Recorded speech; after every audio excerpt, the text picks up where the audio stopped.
नमस्कार दोस्तों, स्वागत है आपका हमारे चैनल पर। ज्योतिष शास्त्र में सबसे आकर्षक और महत्वपूर्ण ग्रह जिसे बताया गया है वह है शुक्र।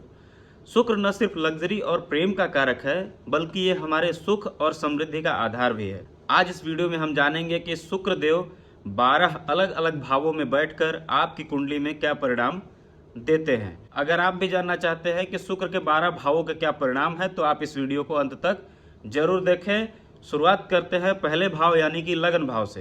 अगर शुक्र लग्न भाव में हो तो यह व्यक्ति आकर्षक व्यक्ति होगा, मधुर वाणी बोलने वाला होगा और सौम्य स्वभाव का होगा।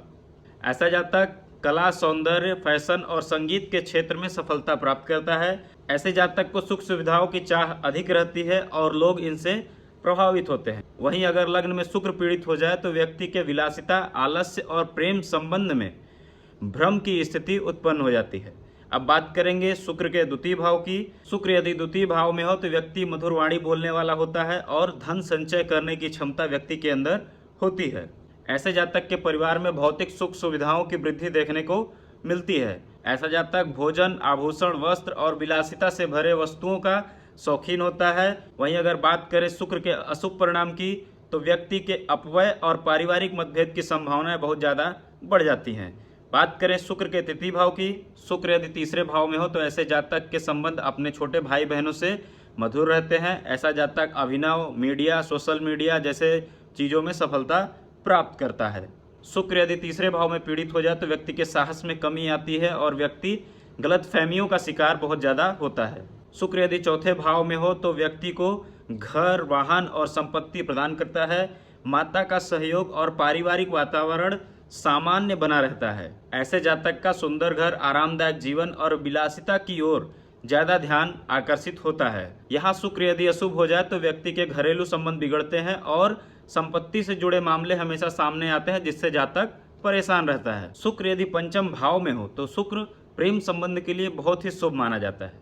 यदि आपका शुक्र पंचम भाव में है तो शिक्षा, कला, संगीत और रचनात्मक कार्यों में आपको सफलता प्राप्त हो सकती है। संतान के सुख की संभावना हमेशा बनी रहती है। यहाँ शुक्र यदि पीड़ित हो जाए तो प्रेम संबंधों में समस्या और शिक्षा में बाधा ला सकता है। शुक्र यदि छठे भाव में हो तो जातक को शत्रु पर विजय प्राप्त करने की क्षमता देता है। सेवा, सौंदर्य, चिकित्सा और परामर्श जैसे कार्यों में आपको सफलता प्राप्त हो सकती है। हालांकि दाम्पत्य जीवन में छोटी छोटी समस्याएं उत्पन्न हो सकती हैं। यहाँ पे शुक्र यदि कमजोर है तो व्यक्ति को स्वास्थ्य, ऋण और कानूनी मामलों में सावधानी बरतने की आवश्यकता है। शुक्र यदि सातवें भाव में हो तो शुक्र अपने सबसे श्रेष्ठ फल देता है। यहाँ पे सुंदर, समझदार और सहयोग करने वाली जीवन साथी मिलने की संभावना होती है। व्यापारिक साझेदारी और जनसंपर्क के मामलों में व्यक्ति को अच्छी सफलता प्राप्त होती है। शुक्र यदि यहाँ अशुभ हो जाए तो व्यक्ति के वैवाहिक जीवन में समस्या और संबंधों में दूरियां आ जाती हैं। शुक्र यदि आठवें भाव में हो तो गूढ़ रहस्य और शोध कार्य जैसी चीजों में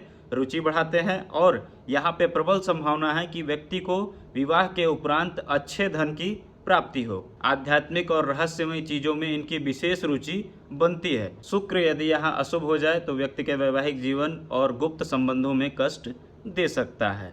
शुक्र नवें स्थान में भाग्य की वृद्धि और धार्मिक प्रवृत्ति प्रदान करता है। गुरुओं का आशीर्वाद और विदेश जाने का अवसर इन्हें प्राप्त होता है। उच्च शिक्षा, संस्कृति और आध्यात्मिक कार्यों में इनको सफलता प्राप्त होती है। शुक्र यदि यहाँ अशुभ हो जाए तो व्यक्ति के पिता से मतभेद होता है और भाग्य इनका सहयोग काफी देरी से देता है। शुक्र यदि दशम भाव में हो तो व्यक्ति के करियर में प्रसिद्धि और सम्मान दोनों दिला सकता है। ऐसे जातक को फिल्म, कला, मीडिया, होटल, लग्जरी आइटम्स या फिर कॉस्मेटिक जैसी चीजों के व्यवसाय में सफलता प्राप्त हो सकती है। यदि शुक्र यहाँ अशुभ हो जाए तो व्यक्ति के करियर में अस्थिरता और प्रतिष्ठा में चुनौतियां आ जाती हैं। शुक्र यदि 11वें भाव में हो तो व्यक्ति के आय और लाभ में वृद्धि के संकेत देता है।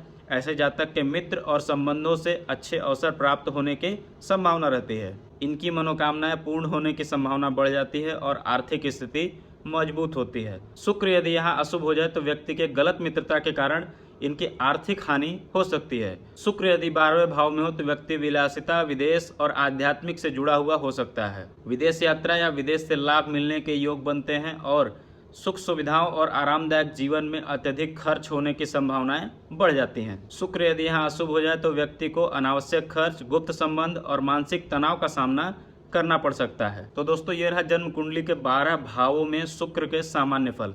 ध्यान रहे, कभी भी एक ग्रह को देख करके अंतिम फैसला नहीं करना चाहिए। हमेशा संपूर्ण कुंडली, ग्रहों की दृष्टि, 12 भाव, दशा, नवांश, इन सभी चीज़ों का विश्लेषण करने के उपरांत ही हमें अंतिम फैसले पे पहुंचना चाहिए कि कौन सा ग्रह किस प्रकार का फल देगा।